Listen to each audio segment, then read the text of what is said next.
ஓம் சக்தி அங்காளம்மா, ஓம் சக்தி அங்காளம்மா, ஓம் சக்தி அங்காளம்மா. உலகம் பிறக்க முன் ஒரு நாடி முன் பிறந்தால், கலியுகம் பிறக்க முன் கால் நாடி முன் பிறந்தால், சூரியன் சந்திரன் இல்லாத நாட்டிலே முந்தி பிறந்தால், மூவரை ஈண்டெடுத்தால், செத்து பிழைத்தால், சிவனுக்கே பாரியானால், மாண்டு பிழைத்தால், மறுரூபமான மாயசக்தி எங்கள் ஆதிசக்தி, எங்கள் அங்காள பரமேஸ்வரி.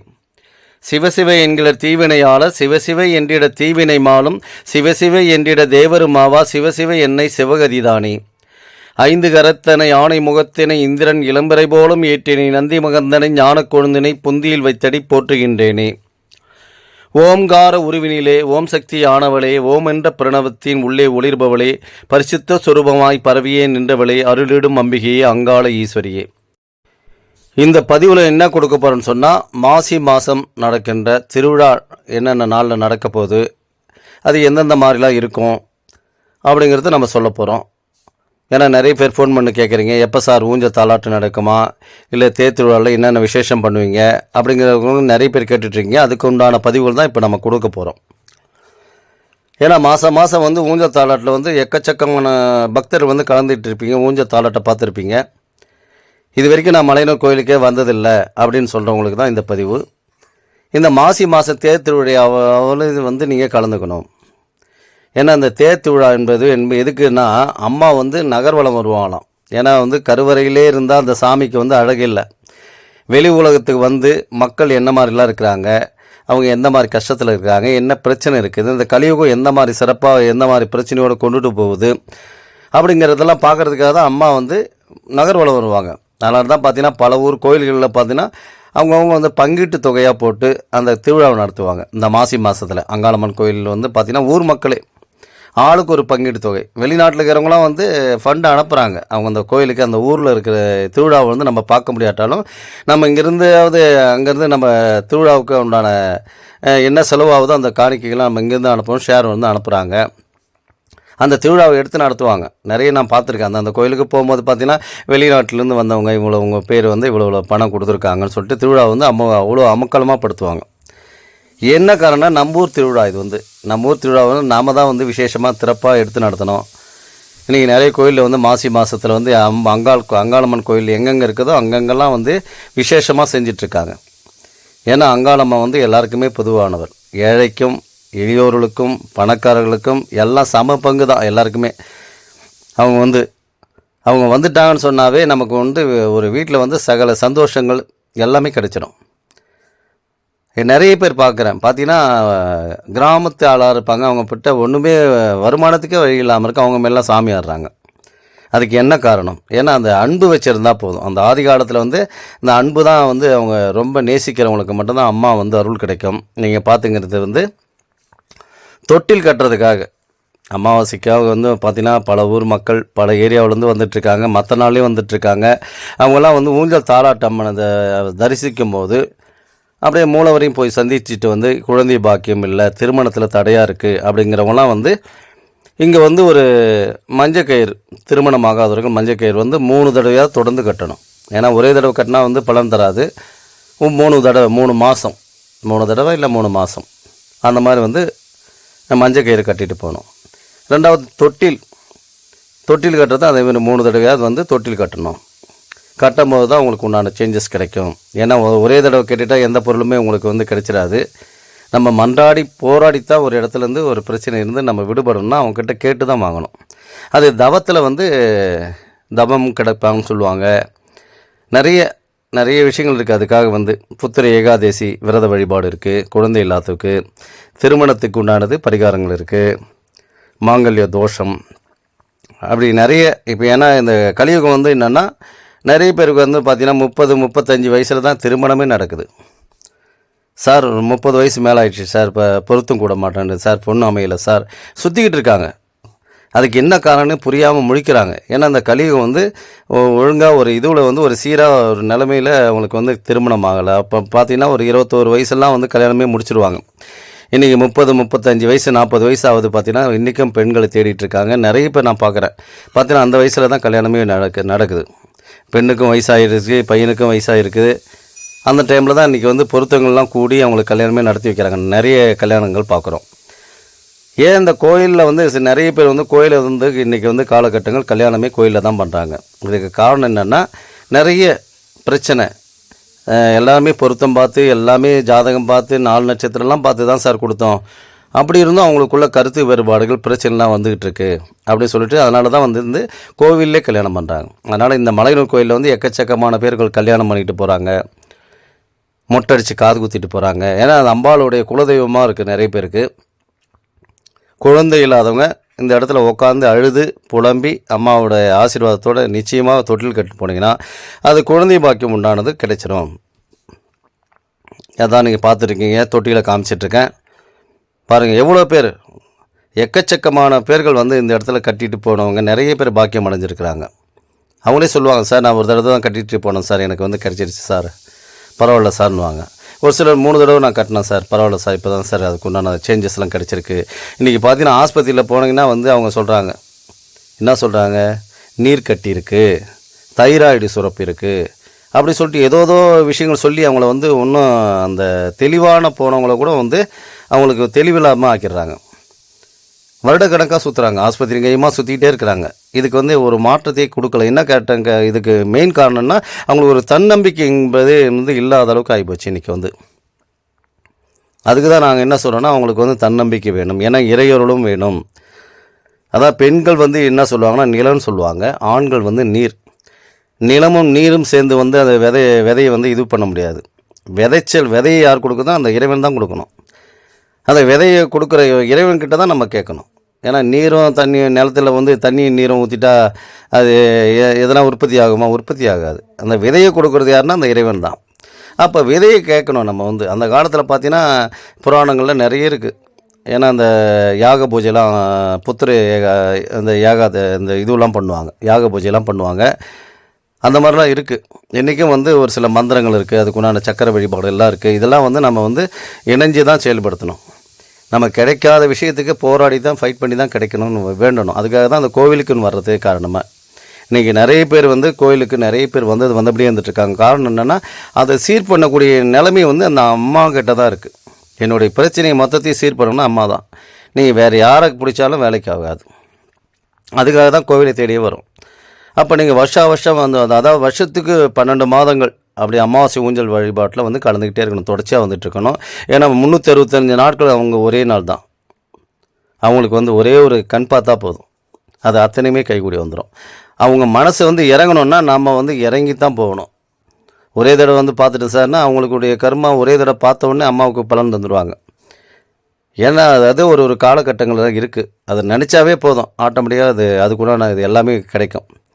எனக்கே திருமணம் ஆகலை, கொஞ்சம் லேட்டாக தான் ஆச்சு. உடனே நான் என்ன பண்ண வந்து சனீஸ்வர பகவானை பார்த்துட்டு வரலாம் அப்படின்னு சொல்லிட்டு யோசனை பண்ணிக்கிட்டே இருந்தேன்.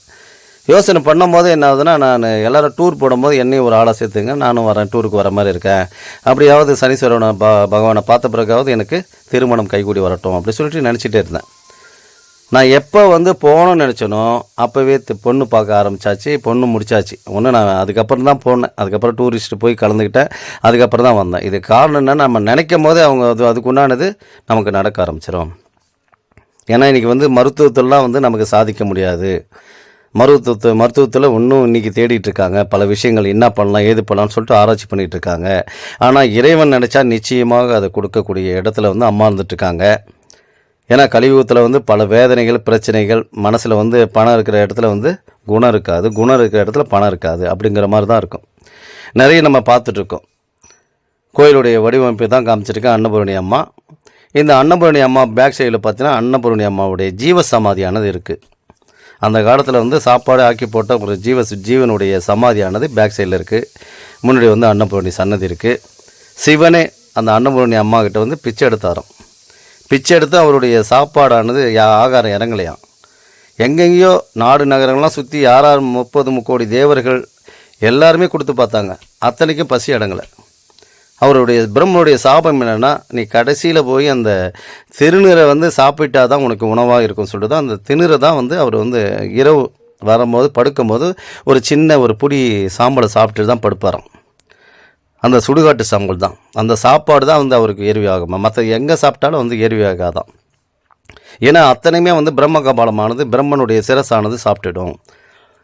அது சாப்பிடாத விஷயம்னா அந்த பிடி மண்ணு தான், பிடி சாம்பல்னு சொல்லுவாங்க பாருங்கள், அந்த சாம்பல் தான் அவருக்கு வந்து ஆகாரமாக இருந்ததான். அதான் நீங்கள் பார்த்துட்ருக்கீங்க எவ்வளோ பேர் பாருங்கள் அப்படியே படுத்தபடியே இருக்காங்க பாருங்கள். அம்மா வந்து மேலே ஏறி நடந்து வந்துட்டுருப்பாங்க. இதேமாரி வந்து பார்த்திங்கன்னா மாசி மாதத்தில் நிறைய பேர் சாமியை வந்து அலங்கரித்து கிரகம் ஜோடித்து அங்கேருந்து ஆட்டம் பாட்டத்தோடு சந்தோஷமாக வந்துட்டுருக்காங்க. எல்லா ஊர்லேருந்து வராங்க. அதையெல்லாம் நீங்கள் பார்க்கலாம். பதிவு நீங்கள் கொடுக்கணுன்னா நேரடியாக வந்து எனக்கு வந்து பதிவு பண்ணலாம். இதுமாரி நான் இந்த ஊர்லேருந்து வந்துட்டுருக்கேங்க, அம்மாவை நினச்சி வருஷம் நாங்கள் பூஜை பண்ணிக்கிட்டு இருக்கோம், எங்களையும் பதிவு பண்ணுங்கள், இந்த சேனல்லேருந்து எல்லோரும் மக்கள் பார்த்துக்கிட்டோம் அப்படின்றதுக்காக. கொடியேற்றம் வந்து பார்த்திங்கன்னா 26/2/2025 புதன்கிழமை மகா சிவராத்திரி சக்தி கிரகம் படும். இந்த மாதம் வந்து ஊஞ்சல் உற்சவம் கிடையாது. அதாவது அமாவாசைக்கு முன்னால், அமாவாசை வந்து பார்த்திங்கன்னா 27ஆம் வருது. இந்த 26ஆம் கொடியேற்றம் நடக்கும். அதான் அன்றைக்கி மகா சிவராத்திரி. சிவராத்திரி என்பது எல்லாருக்கும் தெரிஞ்ச ஒன்று. மகா சிவராத்திரினா அவர் சிவனோட வந்து தங்கி இங்கே இருந்ததால் தான் அவருடைய பிரம்ம கபாலமானது விடுதலையாகுதான். அதுதான் மகா சிவராத்திரின்னு சொல்லுவாங்க. நீங்கள் புராணங்கள்லாம் அதில் ஹிஸ்ட்ரி எடுத்து பார்த்து பாருங்கள். இங்கேருந்து அவருடைய உண்மையான உருவத்தை மாற்றி தான் லிங்கமாக மாறி காட்சி கொடுக்குறாரு. எங்கே தோணினாலும் இப்போ வந்து லிங்கம் தான் கிடைக்குமே தவிர அவருடைய உருவச்சிலையை நான் இங்கே பார்த்தோம் அங்கே பார்த்தோன்னு சொல்கிறதுக்கு வாய்ப்பே கிடையாது. லிங்கமாக தான் இப்போ மணலில் தோணும் போது பார்த்தீங்கன்னா லிங்க காட்சியாக தான் கொடுத்துட்டு இருப்பார். மற்றது எல்லாமே சிலை வடிவத்தில் எடுக்கலாம். ஆனால் வந்து சிவனை வந்து லிங்கமாக தான் பார்க்க முடியும். ஏன்னா அவர் வந்து அந்த கபாலத்தை விட்டு அந்த லிங்கமாக மாறுறாரு. அதுதான் இந்த இடத்துல வந்து நடக்குது. அதான் நீங்கள் பார்த்துட்ருக்கீங்க. ஒவ்வொரு நாள் திருவிழாவும் இந்த மாதிரி நாங்கள் வந்து அன்னன்னைக்கு விசேஷம் சிறப்பாக இருக்கும். சக்தி கிரகம், ஏன்னா இந்த அமாவாசைக்கு வந்து ஊஞ்சல் தலாட்டு பார்க்காதவங்க வந்து இந்த சக்தி கிரகம் பார்க்கலாம். இந்த சக்தி கிரகம் ஆடிக்கிட்டே வருவாங்க, ஊர் ஃபுல்லாக வரும். அங்கே வந்து பார்த்திங்கன்னா அக்னி கோலத்தில் 12 மணிக்கு ஆரம்பிப்போம். 12 மணிக்கு ஆரம்பித்து வெடிகாலத்தில் 5-6 மணிக்கு தான் சாமி வந்து சுற்றி வந்துக்கிட்டு இருக்கோம். ஒருத்தர் தான் தலையில் ஏற்றி அதை வந்து வேறு யாரும் மாற்றி ஏற்றக்கூடாது. ஐதீகம் தான். அங்கேருந்து ஆடிட்டு வரணும். 6 மணி நேரம் 7 மணி நேரம் கிட்டத்தட்ட பார்த்தீங்கன்னா வெயிட் வந்து ரெண்டு ஆள் பங்கு வந்து வெயிட் தலையில் இருக்கும். அதெல்லாம் நான் காமிக்கிறேன் பாருங்கள். ஒவ்வொரு நாளும் என்னென்ன நடக்குதுன்றதை நீங்கள் பார்த்து தெரிஞ்சுக்கலாம். அம்மாவுக்கு வந்து இந்த தேர் வடிவமாக இருக்கிறது இந்த இதுதான் பனை மரம் பாருங்கள். பனை மரம், வேப்ப மரம், அடுத்தது பார்த்திங்கன்னா காட்டுவா மரம். இந்த மரங்கள்லாம் எப்படி வந்துச்சுன்றதை நம்ம ஒன்று ஒன்றா பார்த்துட்டு வரலாம். ஏரிக்கரை ஓரத்தில் வந்து இந்த பனை மரங்கள் தான் இருந்தது. அந்த பனை மரங்களே சாபக்கேடால் தான் வந்து மரங்கள் எதுவுமே முளைக்கக்கூடாதுன்ற மாதிரி சாபம் விட்டாச்சு. ஏன்னா அந்த கல் தரலன்றதுக்காக தான் சாபம் நடந்தது, தெரியும் உங்களுக்கு. ஏன்னா அம்மா வந்து வர வழியில் வந்து கல் கேட்கும் போது என்ன சொல்லிட்டாங்கன்னா, கேள்வி உனக்கு வந்து தரமாட்டேன் சொன்னதால் இங்கே மரமே முளைக்கூடாதுன்னு சொல்லிட்டு சாபம் விட்டுட்டாங்க. அவன் மரம் முளைக்கக்கூடாது, ஏரியில் என்னென்ன மரங்கள் முளையுமோ அந்த மரங்கள் எதுவுமே இருக்காது. அந்த மரங்கள் வந்து கேட்குது, நான் அவங்க பண்ண பாவத்துக்கு நாங்கள் என்ன பண்ணோம், எங்களுக்கு ஏன் சாபம் விட்டுட்ட, அவன் சொன்னதுக்கு எங்களுக்கு சாபமா அப்படின்னு சொல்லும்போது அம்மாவே சொல்கிறாங்க, எனக்கு வந்து நான் வந்து எப்போ சாபம் விட்டனோ எனக்கு நீங்கள் வடிவமாக இருப்பீங்க. அதனால தான் இன்றைக்கி பார்த்தீங்கன்னா அந்த அம்மாவுக்கு வந்து அலங்கரிக்கப்பட்டது மரத்தேர் தான். அந்த மரம் என்னென்ன ஏரியிலேருந்து என்னென்ன மரங்கள் முறையுமோ அது எல்லாமே வடிவமாக வந்து இன்றைக்கி வந்து அம்மா வந்து தேரில் வந்து வடிவமாக நிற்பாங்க. விழாக்கிழமை பார்த்தீங்கன்னா மயான கொள்ள விடுறோம். அன்றைக்கி தான் அமாவாசை. காலையில் 10 மணிக்கே மயான கொள்ள விட்டுருவோம். அதனால் 27/2/2025 அமாவாசை அன்னைக்கு விழாக்கிழமை மயான கொள்ள வருது. காலையில் வந்தீங்கன்னா 10 மணிக்கெலாம் மயான கொள்ளை நேரடியாக பார்க்கலாம். அவ்வளோ விசேஷமாக இருக்கும். ஏன்னா மயான கொள்ள வர்றது வந்து பார்த்திங்கன்னா எக்கச்சக்கமான சாமியார்கள் அந்தந்த ஊர்லேருந்து வருவாங்க. அவங்க வந்து கொழுக்கட்டை, கொட்டை, விவசாயத்தில் விளைஞ்ச எதுவோ மல்லாட்டை, அவங்களுக்கு என்னென்ன விளைச்சல் இருக்குதோ அத்தனையுமே எடுத்துன்னு வருவாங்க. ஆதி காலத்துலேருந்து அந்த மிளகாயிலேருந்து காயிலேருந்து காய்கறியிலேருந்து என்னென்ன விவசாயத்துக்கு பண்ணுவாங்களோ அத்தனையுமே அங்கே வந்து சேரும். நீங்கள் பார்க்கலாம். நிறைய அங்கேயே சமைப்பாங்க, சமைச்சு எடுத்துன்னு வந்து கொட்டுவாங்க. நிறைய அப்படியே கோபுரமாக இருக்கும். கோபுரமாக இருக்கிறத வந்து அந்த கொள்ளை விட்ட பிறகு அது அத்தனை பேருமே அள்ளி கொடுப்போம். அந்த அள்ளி கொடுத்தாங்கன்னா அந்த சாப்பாட்டை சாப்பிட்றவங்களுக்கு, குழந்தை இல்லாதவங்களுக்கு குழந்தை தங்கும். விளைச்சல் இல்லாதவங்களுக்கு அந்த மயான கொள்ளையிலேருந்து அதை எடுத்துகிட்டு போயிட்டு விளைச்சலில் போட்டோம்னா விளைச்சலாக இருக்குமா. அத்தனையுமே. இன்னொரு சிறப்பான விஷயம் என்னென்னா, அந்த மயான கொள்ளை விடுற டைமில் அந்த பேய், பிசாசு, துஷ்ட சக்தியால் பாதிக்கப்பட்டவங்க எல்லாமே கோயில் உள்ள போய் நிற்க வைப்போம். அந்த டைமில் என்ன பண்ணுவோன்னா, கோயில் பூசாரிகள் அத்தனை பேரும் சேர்ந்து கப்பர முகம்னு சொல்லுவாங்க, அப்படியே தீப்பந்தம் எரியும். தீப்பந்தம் வந்து அந்த கோயிலுக்கு முன்னாடி வந்து ஸ்க்ரீன் துணியை கட்டி அதை எரிய வச்சு அங்கேருந்து ஆடி பாடி சந்தோஷமாக வருவோம். அப்படியே சத்தம் போட்டுகிட்டே வருவோம். சத்தம் போடும்போது அந்த சத்தத்திலே மிரண்டு ஓடி போயிடுமா. இந்த பேய் பிசாசு துஷ்ட சக்தி கெட்ட சக்தியால் பாதிக்கப்பட்டவங்க அந்த இடத்துல நிற்க வச்சோம்னா அப்படியே அதை விரட்டி அதை எதிர்க்க வரும்போதே ஓடிவிடும் அப்படின்னு சொல்லுவாங்க. ஆதி காலத்துலேருந்து இன்றைக்கும் வந்து ஒரு சிலர் வந்து தெரியும், அது வந்து நிற்க வச்சுருவாங்க. எங்களால் செலவு பண்ண முடியலைங்க, எங்களுக்கு அந்தளவுக்கு வசதி இல்லாதவங்க நேரடியாக வந்து குளிச்சுட்டு அம்மா காலையில் வந்து அந்த இடத்துல நின்னிங்கன்னா போதும், அங்கே உள்ளேருந்து நாங்கள் சத்தம் போட்டு கத்திக்கிட்டே வருவோம். கத்திக்கிட்டு வரும்போது அது ஓடிடும். பேய் பிசாசெல்லாம் ஓடும். கூட வந்தவங்க அப்படியே பிடிச்சிட்டு போயிட்டு அப்படியே மரத்தில் அடிச்சிங்கன்னா போதும். அது அற்புதமாக வேலை செய்யும். ஏன்னா நான் ஒவ்வொரு ஐதீகமும் என்னென்ன நடக்குதுங்கிறத நம்ம சொல்கிறோம். அதை எல்லாமே ஃபாலோ பண்ணிங்கன்னா அப்படியே உங்களுக்கு வந்து அதுக்குண்டான நிச்சயமாக அதுக்குண்டான பலன் உங்களுக்கு கிடைக்கும். ஏன்னா எல்லா ஒரு கோயிலையும் நீங்கள் பார்க்குறது வேறு. இது மலையனூர் வந்து ஐதீகமாக இருக்கிறது. ஆதி காலத்தில் நாங்கள் என்னென்ன பயன்படுத்தணுமோ அத்தனை விஷயங்களும் இப்போ பயன்படுத்திகிட்ருக்கோம். இங்கே நடக்காத விஷயங்களே இல்லை, எல்லாமே மிராக்கலாக இருக்கும். ஏன்னா நானே ஒரு 10 வருஷமாக இல்லாத ஒருத்தருக்கு வந்து என்னோட மூலியமாக நான் இந்த பரிகாரங்கள் பண்ணுங்கன்னு சொன்னேன். அவருக்கு ஆண் குழந்தை பிறந்திருந்து. அவரே ஆச்சரியப்பட்டு ஃபோன் பண்ணி சொன்னார், சார் எனக்கு வந்து ஆண் பையன் வந்திருக்கான் சார், என்ன பேர் வைக்கலாம், என்ன ராசி நட்சத்திரத்தில் வைக்கலாம் சார் சொன்னார். கேட்டார். அதுக்கும் நான் பலன் சொன்னேன். அதேமாதிரி 22 பேய் ஒரே ஒரு பெண்ணுக்கு பிடிச்சிருந்தது. அந்த 22 பேயும் ஓட்டிட்டு அம்பாளை இறக்கி விட்டோம். அதுமாரி பல அற்புதங்கள் இந்த இடத்துல நடக்காத விஷயங்களே இல்லை, அவ்வளோ மிராக்கலாக நடக்கும். நான் வந்து போனவங்களுக்கு தான் தெரியும், புதுசாக வரவங்களுக்கு யாருக்கும் தெரியாது. ஏன்னா அம்மா வந்து யார் யார் நேசிக்கிறீங்களோ அவங்களுக்கு அத்தனை பேருக்குமே அம்மா வந்து காட்சி கொடுத்துருக்காங்க, பேசுவாங்க. அம்மானுஷ்ய சக்திகள் நம்மக்கிட்ட வழி நடத்தும். என்ன நடக்க போகுது, நாளைக்கு என்ன நடக்க போகுது, நம்ம வீட்டில் சுற்றி என்ன நடக்குது. ஏன்னா நாங்கள் அருள்வா கேட்கும்போது அம்மா வந்து அவங்க வீட்டில் நடக்கிற அற்புதமான விஷயங்களை அத்தனையுமே சொல்லுவாங்க. எந்த பிரச்சனையால் அவங்க பாதிக்கப்பட்டாங்க, யாரால் பாதிக்கப்பட்டிருக்காங்கன்னு சொல்லிட்டு அந்த திருவிழா நாள் சொல்லும் போது இந்த கதைகளோடு சேர்ந்து சொல்லிட்டு வரேன். ஞாயிற்றுக்கிழமை பார்த்தீங்கன்னா தீமிதி திருவிழா 2/3/2025 தீமிதி திருவிழா நடைபெறும். மாலை போகிறவங்க முன்கூட்டியே ஒரு 11 நாள் 21 நாள் எத்தனை நாள் விரதம் இருக்கணும்னு மனசில் தோணுதோ அந்த நாள் விரதத்தை கணக்கு பண்ணி அங்கேருந்து வரலாம். வந்தீங்கன்னா வந்து இங்கே பார்த்தீங்கன்னா 2-3 மணி ஆகிடும். தீமிதி திருவிழா வந்து உங்களுக்கு வந்து பார்த்தீங்கன்னா காலையிலே வந்துடுவாங்க. காலையிலே வந்து கோயிலை சுற்றுவாங்க. கோயிலை சுற்றி அப்படியே லைனில் நிற்பாங்க. சாப்பிடக்கூடாது, அந்தளவுக்கு தான் இருக்கணும். விரத வழிபாடுகளாக ஜூஸ் என்ன கூட நீங்கள் குடிச்சிக்கலாம். ஏன்னா வந்து நிறைய பேர் வந்து சாப்பிடாமல் 3 மணி வரைக்கும் வெயிலில் நிற்க முடியாது. அதனால் ஜூஸு ஆகாரம் சின்ன தண்ணி தான் எடுத்துக்கலாம். ஏன்னா வந்து சாப்பிட்டா வந்து நமக்கு அந்த சிந்தனை தோணாதுன்றதுக்காக தான் சாப்பிடக்கூடாதுன்றத வழிமுறையை வச்சுருக்கிறாங்க. அதான் நீங்கள் பார்த்துருக்கீங்க. எல்லாமே இந்த தேர் சக்கரை அன்றைக்கி வந்து அம்மாவுக்காக வந்து பூஜை பண்ணி முதல் நாள் எப்படி யாக பூஜைலாம் பண்ணி என்ன பண்ணுவோம், அந்த தேர் சக்கரத்துக்கு வந்து தண்ணி ஊற்றி யாகம் பண்ணுவோம். அதான் நீங்கள் பார்த்துட்ருக்கீங்க. ஊர் பூசாரிகள், ஊர் பொதுமக்கள் எல்லாருமே வந்திருக்காங்க. இந்த ஊர் முக்கியஸ்தர்கள் நயினார், ரெட்டியார், கவுண்டர் ஒன்றும் முக்கியமான ஆட்கள்லாம் வந்து இந்த கோயிலில் வந்து இன்றைக்கும் வந்து பங்களிப்பு அளித்தவர்கள். ஏன்னா அந்த ஆரம்ப காலத்தில் இந்த கோயிலுடைய வளர்ச்சி இல்லாத போது அவங்க தான் எங்களுக்கு வந்து இந்த கோயிலுக்கு உண்டான வளர்ச்சியை ஏற்படுத்தி கொடுத்தவங்க. அதனால் இன்றைக்கும் வந்து அந்த ஊர் மரியாதைன்றது நாங்கள் கொடுத்துட்ருக்கோம். அவங்க வீட்டிலே போயிட்டு அவங்களுக்கு மாலை மரியாதை போட்டு இன்றைக்கும். ஏன்னா ஒரு சிலர்லாம் பார்த்தீங்கன்னா நான் அந்த கோயிலில் வந்து நாங்களை வந்து ஒரு பங்கீட்டுதாரர்கள் சொல்லுவாங்க. அவங்களுக்கு வந்து கூப்பிடும் போது அவங்களுக்கு ஒரு சந்தோஷம். அந்த குடும்பத்தோடு வந்து எல்லாருமே சேர்ந்துக்குவாங்க. அத்தனை பேரும் சேர்ந்து இந்த திருவிழாவை நடத்துவாங்க, கூட இருப்பாங்க, கூட இருந்து வழி நடத்துவாங்க. ஏன்னா ஆதி காலத்தில் வந்து இந்த கோயிலெலாம் வந்து இம்ப்ரூவ்மெண்ட் கிடையாது. அப்போ வந்து பார்த்திங்கன்னா ஊர் மக்கள், ஊர் பக்கத்தில் இருக்கிறவங்க, ஏன்னா இந்த கோயில் வந்து எங்களுடைய கண்ட்ரோலில் இருந்ததால் வந்து யாருக்கும் நாங்கள் தெளிவுபடுத்தலை. அம்மாக்கிட்ட வந்து அந்த மீனவர்கள் தான் செய்யணும், பூஜை பண்ணணுன்றதெல்லாம் வந்து ஆதி காலத்துலேருந்து நாங்கள் பயன்படுத்தினோமே தவிர யாருக்குமே தெரியாது. அப்படி ஒரு கிராமத்தில் இருந்த கோயில் இன்றைக்கி வந்து பார்த்திங்கன்னா அம்மா வந்து பிரபலமாக்குறேன்னா அம்மாவுடைய சக்தி தான். அம்மா வந்து இல்லாத விளையாட்டு இல்லை, அவங்க சித்து விளையாட்டு அத்தனையுமே பண்ணியிருக்கிறாங்க. அத்தனையும் அருள்வாக்கில் அப்படியே சொல்லுவாங்க. ஒரு சிலர் சொல்லும் போதெல்லாம் சார் அவங்க சொன்னது அப்படியே கரெக்டாக பழகி சார் சொல்லுவாங்க. இந்த அம்மானுஷ்ய சக்தியானது பேச ஆரம்பிக்கும். அதுவே சொல்லும், மலையனூருக்கு போங்க, மலையனூர் போனீங்கன்னா நிச்சயமாக உங்களுக்கு இந்த மாற்றத்தை ஏற்படுத்துவாங்க. இன்றைக்கி பார்த்தீங்கன்னா கலியுகத்தில் வந்து பல பிரச்சனைகள் சிக்கல்கள் தான் இருந்துகிட்ருக்கு. 75 பேர் வந்து சிக்கலில் மாட்டி தான் இருக்கிறாங்க. பணப்பிரச்சனை, பொருளாதார பிரச்சனை, தொழிலில் தடை, எதிரிகளால் சூழ்ச்சி, எவ்வளோ பிரச்சனை. அந்த பிரச்சனைலாம் சமாளிக்கணுன்னா நம்ம இறையருள் வேண்டும். இறையருளை பிடிச்சாதான் நிச்சயமாக அந்த கலியுகம் சிறப்பாக இருக்கும். அவர் தான் வந்து அறங்காவலர் குழு தலைவர்.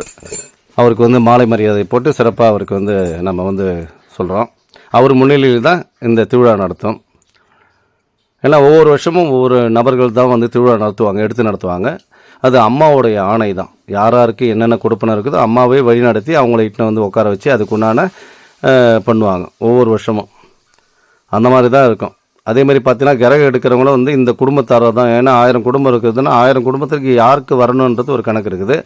அந்த நம்பர் தான் எடுக்க முடியும். அவங்களுக்கு பார்த்தீங்கன்னா வந்து அப்பா எடுத்திருப்பாரு, அதுக்கப்புறம் பார்த்தா பேரதுக்கு அப்புறம் கூட எடுத்துக்கிறதுக்கு வாய்ப்பு இருக்குது. ஏன்னா யாருக்கு வரும்னு சொல்ல முடியாது. அந்த மாதிரி தான் இந்த கோயிலுடைய வரலாறே இருக்கும். ஏன்னா எல்லாருக்குமே கிடைச்சிடாது அந்த கொடுப்பனை. அம்மா வந்து ஆணையிட்டால் தான் அந்த அம்மாவோட ஆணையின் மூலமாக தான் கிடைக்குமே தவிர நிச்சயமாக சக்தி கிரகம் எடுப்பதற்கு வாய்ப்பு இல்லை. ஏன்னா சக்தி கிரகம்லாம் வந்து அவ்வளோ தவம் கிடக்கிறோம். தவம் கிடத்து அம்மாவை வந்து நேசிக்கணும். ஏன்னா தூக்கின்னு வர்றது 5 மணி நேரம் 6 மணி நேரம். ஏன்னா 12 மணிக்கு அக்னி கூடத்துலேருந்து ஆரம்பித்தோம்னா விடிகாத்தால் 5 மணிக்கு 6 மணிக்கு தான் வந்து இறங்கும். ஒரே தலையில் தான் வச்சு ஆடணும். ஊர் ஃபுல்லாக வீட்டுக்கு வீடு ஆடிட்டு வரணும். அப்போ பாருங்கள் எந்த அளவுக்கு ஆட்டம் பாட்டத்தோடு எந்த மாதிரி வரணுன்றதை பாருங்கள். அதனால் நினச்சாவே மயக்கம் வந்துடும். ஏன்னா அது சக்தி கிரகம் மேலே ஏறும்போது அம்மாவே வந்து நம்ம மேலே நின்றுடுவாங்க. கொஞ்சம் தூரம் வரைக்கும் தான் அவங்களே சொல்லுவாங்க, சார் கொஞ்சம் நேரம் எடுக்கும் போது தான் சார் பலுவாக தெரிஞ்சுது. அதுக்கப்புறம் பலுவாக இருக்கிறதே தலையில் இருக்கிறதே எங்களுக்கு தெரியுது சார். அப்படியே எப்படி தான் ஆடிட்டு வந்தேன்னு எங்களுக்கே தெரியலன்னு சொல்லுவாங்க. ஒரு அம்மானுஷ்ய சக்தியானது அவங்களுக்குள்ளே வர ஆரம்பிச்சிடும். ஒரு 5 பேர் பலம் வந்து அவங்கள இருக்கும். அதில் தான் பார்த்தீங்கன்னா சாமி ஆடும்போது பார்த்தீங்கன்னா அவங்கள பிடிக்கவே முடியாது. அவ்வளோ வேகமாக ஆடுவாங்க. பார்க்கலாம் நீங்களே. அவ்வளோ ஆவேசம் எங்கேருந்து வந்தது அவங்களுக்கு, அவ்வளோ சக்தி எங்கேருந்து வந்தது. ஏன்னா நான் எல்லாருமே சொல்லுவேன், என்னென்ன ஆண்டவனுடைய படைப்பில் இருக்குதோ அது நிச்சயமாக அத்தனையும் வேலை செய்யுது. அம்மானுஷ்ய சக்திகள் நம்மக்கிட்ட பேசிகிட்டு இருக்கு. அதனால தான் இன்றைக்கி வந்து இறையலோடு நம்ம நிறைய பயணித்துட்ருக்கோம். இன்றைக்கி எல்லாமே பார்த்திங்கன்னா எல்லா கோயில்லையும் சிவன் கோயிலாக இருக்கட்டும், முருகன் கோயிலாக இருக்கட்டும், பெருமாள் கோயிலாக இருக்கட்டும், எந்த விநாயகர் கோயிலாக இருக்கட்டும், எந்த கோயிலாக இருந்தாலும் திருவிழான்னா அந்த திருவிழாவை சுற்றி எல்லா கோயில்களையும் வந்து மக்கள் கூட்டம் அதிகமாக சேர்ந்துட்டுருக்காங்க. ஏன்னு கேட்டிங்கன்னா இறையருள் வேண்டும். இறையருள் இருந்தால் தான் அந்த கலியுகத்தை வந்து சிறப்பாக நடத்த முடியும். ஏன்னா இன்றைக்கி சாமி இல்லை அப்படிங்கிறவங்களாம் நிறைய பேர் குறைஞ்சிருப்பாங்க. நீங்களே பார்த்துருக்கலாம். சாமி இல்லைன்னு சொன்னால் பிரச்சனை தான் வரும். அந்த மாதிரி இப்போ எல்லாருமே நம்ப ஆரம்பிச்சிட்டாங்க. ஏன்னா நம்மளை சுற்றி ஏதோ ஒரு சக்தியானது இயக்கிக்கிட்டு இருக்குது. அது இல்லாமல் நம்ம எந்த ஒரு செயலும் இல்லை அப்படிங்கிறது உணர்ந்து தான் இன்றைக்கி வந்து பார்த்திங்கன்னா மக்கள் அத்தனை பேர் தேடி வந்துட்டுருக்காங்க. நீங்கள் புதுசாக வரீங்கன்னு சொன்னால் இந்த திருவிழாவளியாவது வந்து கலந்துங்க. திருவிழாவில் வந்து பார்த்திங்கன்னா தான் இந்த திருவிழா வந்து எந்த மாதிரி நடத்துகிறாங்க. ஏன்னா 13 நாளும் 13 அமாவாசை மாதிரி இருக்கும். அவ்வளோ காலகட்டம் வந்து பார்க்கலாம். இந்த 1000 குடும்பமும் எந்த மாதிரி நாங்கள் சேர்ந்து ஒன்று சேர்ந்து எந்த அளவுக்கு இந்த கோயிலுடைய திருவிழா நடத்துகிறன்றதை நீங்கள் பார்க்கலாம். ஏன்னா இன்றைக்கி வந்து 10 பேர் இருந்தாவே இந்த திருவிழாவை நடத்துறதுக்கு வாக்குவாதம் பிரச்சனைகள்லாம் நிறைய வரும். நீங்கள் பார்த்துருக்கலாம். உட்காந்து பேசும்போதே நான் தான் பெரியவன் நீ தான் பெரியவன் சொல்லிட்டு சண்டை போட்டுக்குவாங்க, அடிச்சுக்குவாங்க. பேச்சே வந்து ஒரு தடவைக்கு ஒரு 5 தடவை 4-5 தடவை மீட்டிங் போட்ட பிறகு தான் அப்புறம் தான் பேச்சுவார்த்தை ஈடுபடும். அந்த மாதிரி தான் இருக்கும். இன்றைக்கி நாங்கள் தொடர்ச்சியாக நாங்கள் பண்ணிகிட்ருக்க காரணம் என்னென்னா, அம்மா வந்து எங்களுக்கு உத்தரவு கொடுத்தது அதான், நான் உங்களை நிச்சயமாக வாழ வைக்கிறேன், எனக்கு பூஜை பண்ணுங்கன்னு சொன்னாங்க. அதனால தான் அன்னையிலேருந்து மீனவ சமுதாயமே நாங்கள் வந்து அம்மாவுக்காக பூஜை பண்ணிகிட்ருக்கோம், ஏற்று நடத்திட்டுருக்கோம்.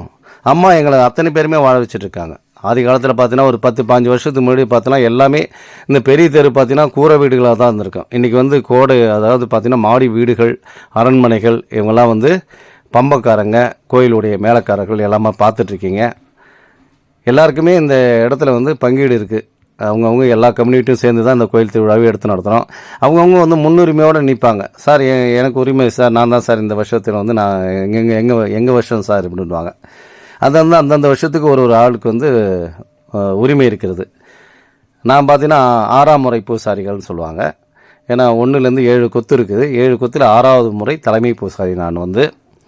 எங்களுடைய வருஷம் வரும்போது நிச்சயமாக நாங்கள் தேர்த்து விழா நடத்துறது எல்லாமே எங்களுடைய தலைமையில் நடக்கும். அது மாதிரி வந்து ஒவ்வொருத்தரும் ஒவ்வொரு தலைமையில் நடக்கும்போது சிறப்பாக நடத்துவாங்க. அதான் நீங்கள் பார்த்துட்ருக்கீங்க. தேர் வந்து நிற்க வச்சுருக்கோம். தேருக்கு தேவையான பொருட்கள் அத்தனையுமே வந்துட்டுருக்கு. கோயிலை சுற்றி பெயிண்டிங் வேலைலாம் நடந்துகிட்ருக்கு. எதுக்கு சொல்கிறேன்னு சொன்னால், ஒவ்வொரு நாளும் என்னென்ன பண்ணுறன்றதை நீங்கள் தொடர்ச்சியாக பார்த்துட்டு வரலாம். இந்த கோயிலில் என்ன நடத்துகிறோம், என்ன தேவை, உங்களுக்கு தேவையான சக்திகள் கிடைக்கணும்னா என்னென்ன பண்ணணும், மந்திர வழிபாட்டுகள்லாம் என்ன, எப்படி அம்மா வந்து நேசித்தா நமக்கு பலன் தருவாங்க. அதனால் வந்தீங்கன்னா அப்போ தீபத்தில் ஒரு அர்ச்சனை பண்ணி பேரை சொல்லி அர்ச்சனை பண்ணிக்கலாம். இல்லை சார் அபிஷேகம் பண்ணலான்னு இருக்குது, அம்மாவுக்காக அபிஷேகம் பண்ணலாம், புத்து அபிஷேகம் பண்ணலாம். நிறைய விஷயங்கள் இருக்குது. அம்மாவை வந்து நிறைய நம்ம வந்து எந்த அளவுக்கு நேசிக்கிறோமோ அந்தளவுக்கு நமக்குள்ளே இருந்து வழி நடத்துவாங்க. செவ்வாய்க்கிழமை வந்து திருத்தேர் வடம் பிடித்தல் 4/3/2025 அன்றைக்கி பார்த்திங்கன்னா திருத்தேர் வடம் பிடிக்கிறோம். தேர் இருக்கிறவங்கன்னு நினைக்கிறவங்க வந்து செவ்வாய்க்கிழமை காலையிலே வந்து ஒரு 10-11 மணிக்கெலாம் வந்துடணும். வந்துட்டிங்கன்னா மதியத்துக்கு மேலே ஒரு 2 மணி 3 மணிக்கு மேலே நல்ல நேரம் பார்த்து தேர் திருவிழா வந்து எல்லாமே ரெடியாக இருக்கும். அப்படி இழுக்கிற மாதிரி இருக்கும். கோயிலை சுற்றி அப்படியே வருவாங்க தேரோட. மரத்தேர், மாயத்தேர்னு சொல்லலாம், மரத்தேர்னு சொல்லலாம். ஏன்னா அந்த தேர் முடிஞ்ச உடனே என்ன பண்ணுவோம், அது எல்லாத்தையுமே அப்படியே அப்புறப்படுத்திடுவோம். திருப்பி அதை யூஸ் பண்ண மாட்டோம். மறுபடியும் வருடாந்திரத்துக்கு ஒரு ஒரு தேர். கிட்டத்தட்ட பார்த்தீங்கன்னா தேர் திருவிழாவுக்காக நாங்கள் செலவு பண்ணுறது பார்த்தீங்கன்னா ஒரு 50 லட்சத்துலேருந்து 1 கோடி ரூபா வரைக்கும் செலவு பண்ணிகிட்டு இருக்கோம். இந்த அளவுக்கு எந்த கோயிலுமே பண்ண மாட்டாங்க. அந்த அளவுக்கு ஆனால் வருவாயும் கொடுத்துட்ருக்காங்க. அம்மா வந்து என்னென்னா அவங்களுக்கு தேவையானது யார் மூலியமாக கேட்கணுமோ அத்தனையுமே அவங்க மூலியமாக கேட்டுக்குவாங்க. உபயதாரர்கள்லாம் நிறைய பேர் இருந்துகிட்ருக்காங்க. இந்த குலதெய்வம் கோவில்னும் போது அம்மாவுக்காக குலதெய்வமே நிறைய பேர் இருந்துகிட்ருக்காங்க. பெரிய பெரிய அதிகாரிகள் எல்லாமே அம்மாவுக்காக. இன்றைக்கி தேர் திருவிழா அத்தனை பேரும் உபயதாரர்களை எடுத்து நடத்துகிறாங்க. அதெல்லாம் நீங்கள் பார்க்கலாம். ஒவ்வொரு நாளும் யார் யார் திருவிழா நடத்துகிறாங்க, அந்த உபயதாரர்கள் யார், அந்த குடும்பத்தாரர்கள் யார், ஏன்னா அந்த வம்சாவளி சேர்ந்தவங்க இன்றைக்கே வந்து எடுத்து நடத்திட்டு இருக்காங்க. புதுசாக நாங்கள் எடுத்து நடத்தினா யாருன்னா கேட்டால் கூட அவங்களுக்கு வாய்ப்பு கொடுக்கறதுக்கு முடியாமல் சூழ்நிலை இருந்துகிட்ருக்கு. ஏன்னா புதுசாக எடுத்து நடத்தணும் சார், நாங்கள் இந்த திருவிழாவுக்கு எவ்வளோ செலவு பண்ண போகிறோம் அப்படின்னு சொல்லிட்டு வரவங்க நேரடியாக வந்து அதிகாரிகளை மூவ் பண்ணலாம். அதிகாரிகளை வந்து கேட்கலாம். மேற்கொண்டு வந்து அரங்காவல் குழு தலைவர் இருக்கிறாங்க, அவங்கள போய் நீங்கள் வந்து கேட்கலாம், என்ன சார் செலவாகுது, அந்த செலவுகள் நாங்கள் எடுத்து நடத்த போகிறோம். ஏன்னா அம்மாவுக்காக அபிஷேகமே இப்படி பண்ணிங்கிறது இல்லை, இந்த மாதிரி செலவுகள் நம்ம எடுத்துக்கணும். சார் எங்ககிட்ட இல்லாதவங்க சார், நாங்கள் எல்லாம் என்ன சார் பண்ணுறது அப்படின்னு சொன்னால் தண்ணி கூட வாங்கி கொடுங்க, ஒன்றும் பிரச்சனை இல்லை. அந்த கோயிலுக்காக எவ்வளோ பேர்கள் வருவாங்க, தண்ணி இல்லாமல் இருப்பாங்க, வெயிலில் வந்து அந்த தண்ணி தாகத்துக்கு தண்ணி கொடுங்க. ஏன்னா சித்தர்கள்லாம் அந்த காலத்தில் என்ன சொன்னாங்கன்னா அதாவது தண்ணீர் பந்தல் வச்சு கொடுங்கன்னு சொல்கிறாங்க. நம்மளுடைய கர்மா கழியணும்னா இந்த பிரச்சனை இருக்குதுன்னா அந்த பிரச்சனைக்கு நாம் பக்தர்களுக்கு நம்ம என்ன தொண்டு செய்கிறோமோ அந்த பிரச்சனை தீருங்கிறது ஒரு கணக்கு இருக்குது. அதனால் முடிஞ்சவங்க சாப்பாடு வாங்கி கொடுக்கலாம், அன்னதானம் போடலாம். அந்த தேர் திருவிழாவில் கலந்துக்கிட்டு பக்தர்களுக்கு நமக்கு என்னென்ன செய்யணுமோ அத்தனையுமே தொண்டு நிறுவனமாக செஞ்சிட்ருக்காங்க. இன்றைக்கி நிறைய பேர் பார்த்தீங்கன்னா திருவண்ணாமலை கிரிவலம் வரும்போது பார்த்தீங்கன்னா நிறைய பேர் அன்னதானங்கள்லாம் இன்றைக்கி ஹோட்டல் கிடையாது. தெப்பல் உற்சவம் வந்து 7/3/2025 தெப்பல் உற்சவம் நடக்கும். அதில் வந்து நீங்கள் கலந்துக்கிறவங்க கலந்துக்கலாம். மயான காளிக்கு தான் இவ்வளோ விசேஷம், சிறப்பு வழிபாடுகள் எல்லாமே வந்து ஒவ்வொரு நாளும் முக்கிய திருவிழா தான் கொடுத்துருக்கேன். அதனால் அந்த திருவிழாவில் எந்த நாள் நீங்கள் கலக்கணும்னு வந்து இதில் வந்து கலந்துக்கணும், நம்மளுடைய பங்களிப்பு இருக்கணும்னு நினைக்கிறவங்களோ அத்தனை பேரும் இதில் வந்து உங்களுடைய பங்களிப்புக்கு நீங்கள் கொடுக்கலாம். மயான காளி தான் பார்த்துருக்கேன். அந்த மயான காளிக்கு தான் இவ்வளோ திருவிழா நடத்துகிறோம். உங்களால் என்ன செய்ய முடியுமோ, பண உதவி செய்கிறவங்க பண உதவி செய்யலாம். மனசளவு என்ன செய்யணும்னு நினைக்கிறீங்க அதை செய்யலாம். அம்மாவுடைய வேஷம் வடிவம் போடலாம், சித்தாங்கு வேஷம் போடலாம், கஞ்சுலி வேஷம் போடலாம், நடைப்பயணமாக வரலாம், தீ மிதிக்கலாம். எல்லாமே என்னால் இதை செய்ய முடியும் அப்படின்னு சொன்னால் அதை கொடுக்கலாம். நீங்கள் வந்து பொருளாதாரத்தை தான் கொடுத்து நம்ம எல்லாத்தையும் செய்யணும்னு அவசியம் இல்லை. மனம் இருந்தால் நிச்சயமாக அம்மாவுடைய சக்தி உங்களுக்கு நிச்சயமாக கிடைக்கும். அம்மாவுக்கு தெரியும் நீ என்ன விரத வழிபாடு இருக்க, என்ன பண்ணிட்டு இருக்க, அங்கப்பிரகாணம் வரத்துலேருந்து எல்லாமே அம்மாவுக்கு தெரியும். நீங்கள் தினசரி பதிவுகள் மேல்மலையில் என்னென்ன விசேஷம் நடத்துறது தொடர்ச்சியான பதிவுகள் கேட்கணுன்னா என்னோட சேனலுக்கு லைக் பண்ணுங்கள், சப்போர்ட் பண்ணுங்கள், ஷேர் பண்ணுங்கள். நன்றி, வணக்கம். மேல்மலையின் தலைமை பூசாரி பூபதி ராஜா.